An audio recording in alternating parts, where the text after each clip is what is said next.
E aí galera, tudo bom com vocês? Aqui é a Bárbara, este é o canal das Garotas Entre Livros e hoje é dia de indicação ao reverso. Pois é, no Dicas da Bar de hoje eu não indico nenhuma dessas leituras. Então se você quiser saber quais são os livros que eu não indico, fica comigo, sejam muito bem-vindos. Bora lá, gente! Começando, eu separei 5 livros, tá? E antes de a gente começar a falar sobre cada um deles, deixa eu deixar bem claro, a intenção desse vídeo não é ofender autor, não é ofender ninguém, nem a fã desses livros. Eu acho que é questão de opinião mesmo. Tem coisas que a gente gosta, tem coisas que a gente não gosta. E eu vou argumentar os motivos de eu não ter gostado. Isso não é... Se você gostou, beleza. Você deve ter tido seus motivos para ter gostado, como eu tenho os meus motivos para não ter gostado.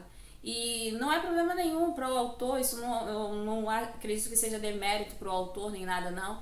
Tem livros que as pessoas gostam muito, tem livros que as pessoas gostam menos ou não gostam. Então acontece com todo mundo e eu vou tentar ser o mais respeitosa possível dentro daquilo que dentro da minha explicação dos motivos de não ter gostado de nenhum desses livros, ok? Então são 5 livros e eu vou tentar argumentar da melhor forma possível para que vocês entendam os motivos de eu não ter gostado de nenhum deles. Então, Dicas da Bar, eu não indico.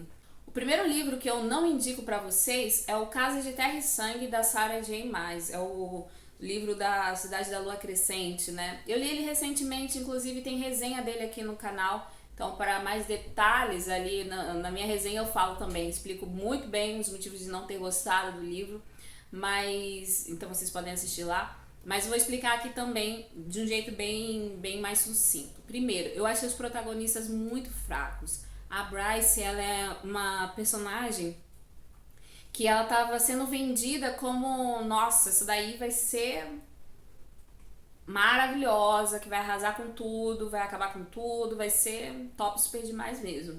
Só que não é bem isso que acontece, né? A Bryce, na verdade, é uma decepção como protagonista, junto com o personagem masculino também, que é uma decepção com o protagonista masculino. Eu achei ele muito fraco, de verdade. E a minha torcida era para que na continuação ela desfizesse esse casal e, sei lá, arrumasse um outro par para Bryce, porque o cara não estava à altura dela. Ele também inicialmente aparentava ser um cara assim, nossa, super forte, super poderoso, não sei o que, não sei o que lá. Mas ele é um vergonha alheia, de verdade, gente. Então, não gostei dos protagonistas. Eu achei a história muito a história deles, sabe? Eles vivendo a história muito infantis, umas decisões assim bestas, sabe, que eles tomam, que não tinha nada da maturidade que a história, o livro estava sendo vendido. Então me decepcionou muito nisso, porque o que as pessoas mais falavam era é uma história muito mais madura e não sei o que, uma fantasia mais madura. Madura só se for na construção do universo. Aí tem uma coisa, um background bem interessante na construção do universo, mas ele não é forte o suficiente para me fazer querer continuar lendo o livro, né? Continuar a ler a história, toda a saga, toda a série. E deixando bem claro, todos esses livros eu li do início ao fim, tá, gente? Eu não abandonei, não. Eu li cada uma dessas histórias do início ao fim. Outra coisa que aconteceu foi que eu terminei a leitura na força do ódio mesmo, porque eu tinha que comentar aqui com vocês, eu já estava lendo, eu queria comentar, eu queria ser fã da Sarah também, como um monte de gente é, mas não rolou. Não rolou mesmo. E o ponto alto, o único ponto positivo nesse livro é a amizade entre a Bryce e a Danica. Elas têm uma amizade muito bonita e foi o que salvou o livro, foi o que salvou toda a história. Fora isso, não indico mesmo. O segundo livro que eu também não indico é o Cantiga dos Pássaros e das Serpentes, da Suzanne Collins, que é aquele livro no universo de Jogos Vorazes que ela publicou mais recentemente, que vai contar a história do Coriolanus Snow, que mais tarde viria a ser o presidente Snow, um dos idealizadores aí, um dos transformadores dos Jogos Vorazes, né? O presidente Snow, o cara que mais apoiou os Jogos Vorazes. E a gente vai ver a história dele, um ditador, né, cara? A gente vai ver a história dele ali na adolescência, ele tá com seus 18 anos, ele faz parte da academia lá, da academia, e ele precisa conseguir A família dele tá passando por uma fase muito ruim, negativa, de pobreza mesmo, eles empobreceram com a guerra. E ele precisa ascender novamente, botar os Snows no alto novamente. E ele faz de tudo por isso. Então a gente vai ver o que vai acontecer com ele aqui, os problemas positivos e negativos que ele vai ter que enfrentar. E ele tentando dar a volta por cima e fazer a família dele brilhar novamente. O problema de tudo isso é que a gente sabe que ele é um vilão, mas esse vilão não é um vilão carismático. A gente vai ficar 90% do livro com ele praticamente choramingando, chorando as pitangas das coisas ruins que aconteceram na vida dele, sabe? Se achando injustiçado, se achando o pobre menino rico, etc e tal. Então é um livro em que a cabeça desse protagonista é chata. É chata. Foi um outro livro que eu também terminei na força do ódio. Eu comecei a lê-lo porque os meus amigos estavam fazendo um BR, a gente começou, organizamos um Buzz Read, mas assim, foi um desastre, porque só eu terminei a leitura, e foi assim, muito ruim mesmo, gente. Eu não indico a leitura do livro. Eu acho que Jogos Vorazes terminou muito bem, Jogos Vorazes. Eu não fiquei feliz com o final de A Esperança, mas é ok, sabe? Assim, eu achei o livro ok, beleza, terminou bem. Cantiga dos Pássaros e das Serpentes, um livro completamente desnecessário, não acrescenta em nada pra gente entender, sei lá, o que a Suzane tava pensando, que a gente ia simpatizar com o Snow, ou que a gente ia agarrar mais ódio dele. Eu peguei raiva de outras coisas, então pra mim foi um livro que foi perca de tempo, total mesmo.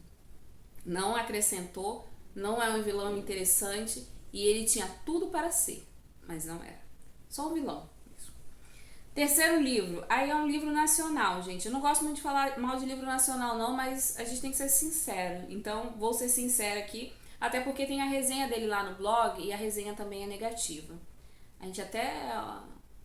enfim, é uma resenha negativa.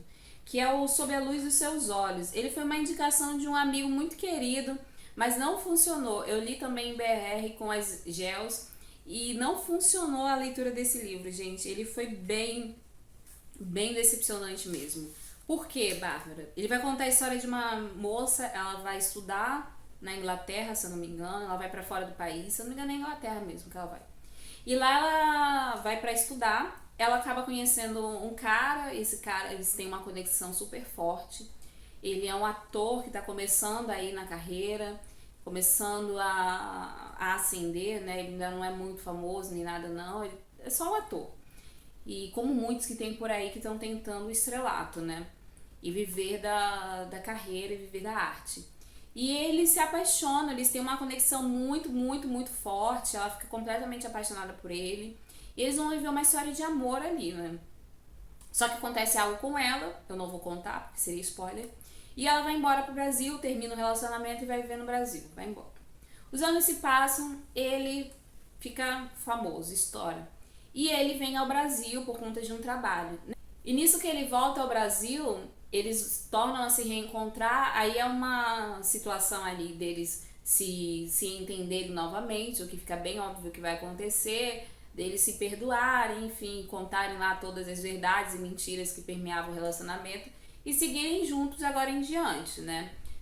Enfim, acontece isso. Aí você pensa assim, acabou o livro, Bárbara. Tá bom assim, tá bonito, tá bacana. Historinha clichê normal. 3 estrelinhas, tá ótimo. Não é isso que acontece. Acontece muito mais coisas. Depois que eles já estão meio que com a vida estabilizada, não sei o que deu na cabeça da autora, que ela tirou uma situação assim completamente doida da questão. Eles já estão com a vida feita, sabe? Eles estão bem felizes. Você pode acabar o livro ali, não tem mais nada pra botar. Mas ela vai, faz uma outra situação que acontece e eles se separam novamente, e eles passam anos separados e é um negócio assim angustiante de ruim no livro. Estragou toda a história e eu achei desnecessário, completamente desnecessário. Eu acho que um dos maiores problemas numa leitura é quando você se desconecta do que está acontecendo pra falar assim, gente, isso é muita viagem. Isso é muita viagem. Gente, deixa eu abrir o OBS. Tá armando um temporal aqui.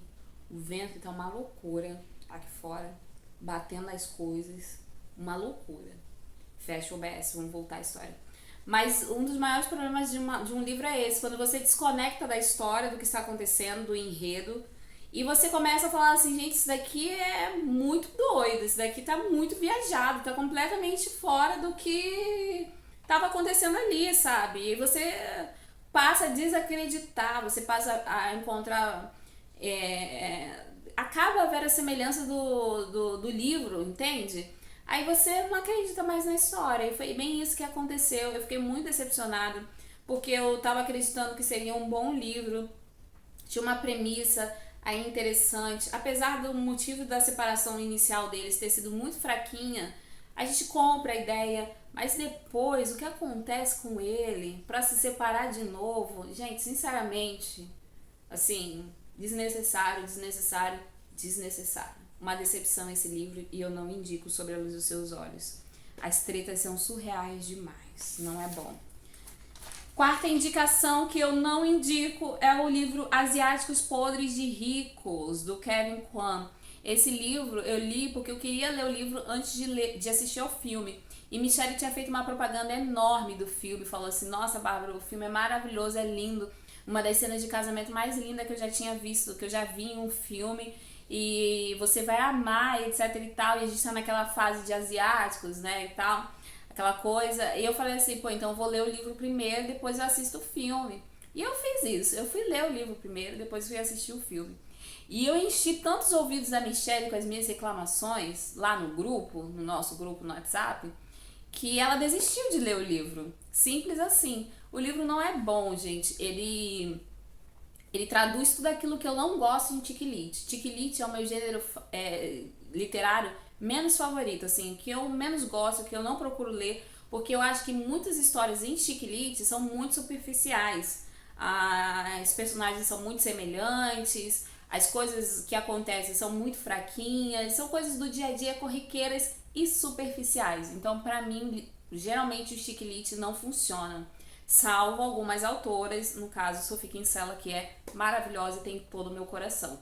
E, enfim, mas nesse caso aqui é um Chick-lit onde ele traduz exatamente o que eu não gosto em Chick-lits. Ele vai falar muito sobre a ostentação, sobre dinheiro, até porque eu... E aí falta luz. E vocês... Eu vou ter que cortar, gente. Depois, quando a luz voltar, eu volto. E a luz voltou. Que coisa maravilhosa. E eu vou cortar um pouquinho mais, gente. Já volto. Com a luz restabelecida, vamos voltar aqui ao que a gente estava falando, gente. Enfim, esse é um exemplo. O livro fala muito sobre a ostentação, obviamente, por conta do tema, né? A gente vai ter muita ostentação.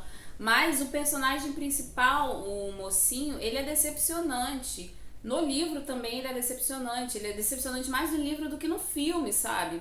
E a história deles eu não comprei, eu sinceramente não comprei, eles não me ganharam como personagens, eles não me ganharam como casal, e foi bem decepcionante. Pra mim, o melhor ponto alto do livro mesmo é a prima, que é a prima diferentona, e a história dela com o marido também é muito doida, enfim... É um livro que eu não indico, eu acredito, nesse caso, depois eu fui assistir ao filme, e o filme é maravilhoso, e eu concordo totalmente com Michelle, é uma das cenas de casamento mais lindas que eu já vi em um filme, que ela tá entrando... No livro também a cena de casamento é muito bem narrada, de um jeito assim maravilhoso, faz você sonhar.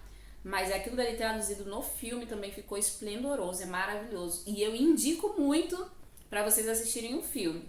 Mas o livro, não, pode passar pra frente, ok? Quinta e última não indicação é o livro Ame o que é Seu, da autora Emily Giffin. Esse livro, gente, ele me fez passar tanta raiva, mas tanta raiva.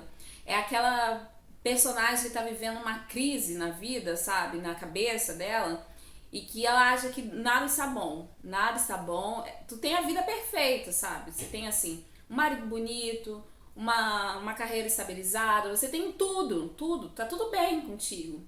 Mas ainda assim você não consegue apreciar o que você tem. Aí o título, né? Ame o que é seu. E ela é isso, essa personagem é isso. Ela não consegue apreciar as coisas boas que ela tem na vida, as bênçãos que ela tem na vida dela. E ela tá assim, será que eu tomei a decisão certa de ter ficado com esse homem? Ela tá casada, né? Será que ela tá tendo certos problemas ali de comunicação com o marido dela, mas não é aquela coisa assim terrível. Vamos trabalhar, né? Eu tô contigo, então vamos trabalhar. Só que ela meio que tá desistindo, sabe? Até que ela tem um reencontro, encontra aleatoriamente na rua com um ex-namorado dela, que foi um cara que ela foi muito apaixonada.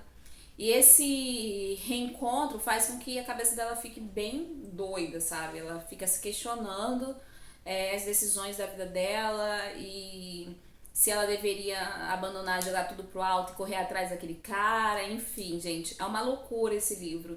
Eu senti muita raiva mesmo da personagem. Porque, Bárbara, ela tem todo o direito de tentar algo diferente na vida, mas é aquela personagem assim que você não consegue simpatizar com os questionamentos dela. Você acha, na verdade, que ela tá sendo uma filha da mãe, sabe? Uma pessoa terrível, de caráter duvidoso e ruim, basicamente isso. Então, eu não gostei da personagem, eu não gostei da narrativa. O final é ok, mas Emily Giffin, depois desse livro, eu falei assim, nunca mais leio nada dessa mulher, porque não vale a pena. Então, foi o primeiro e último livro que eu li da autora e me marcou negativamente, e por isso eu não indico esse livro, ok? E essas são as minhas não indicações. Se você pensa de um modo diferente, comenta comigo aí que eu vou querer saber a sua opinião e a gente vai poder se entender, talvez sim, talvez não, mas a sua opinião é super válida. E se tem também um livro que você não indica pra ninguém, coloca aí nos comentários pra me saber, vai que eu gosto. Pode acontecer, ou eu posso concordar e não gostar. Enfim, coloca aí que eu vou adorar conhecer a sua opinião também, beleza? Lembrando, se você ainda não é inscrito no canal, clica no botãozinho vermelho, clica no sininho para ativar as notificações, segue a gente nas nossas redes sociais. Se tiver resenha desses livros, eu vou deixar na descrição desse vídeo, como também... Não vou deixar link para você comprar, não. Dessa vez não vai ter link para comprar, não, tá, gente? Eu não indico mesmo, mas eu indico você ler a resenha se tiver lá no blog ou aqui no canal. Ok? Bom, e é isso por hoje. Não esquece de seguir a gente nas nossas redes sociais e conhecer o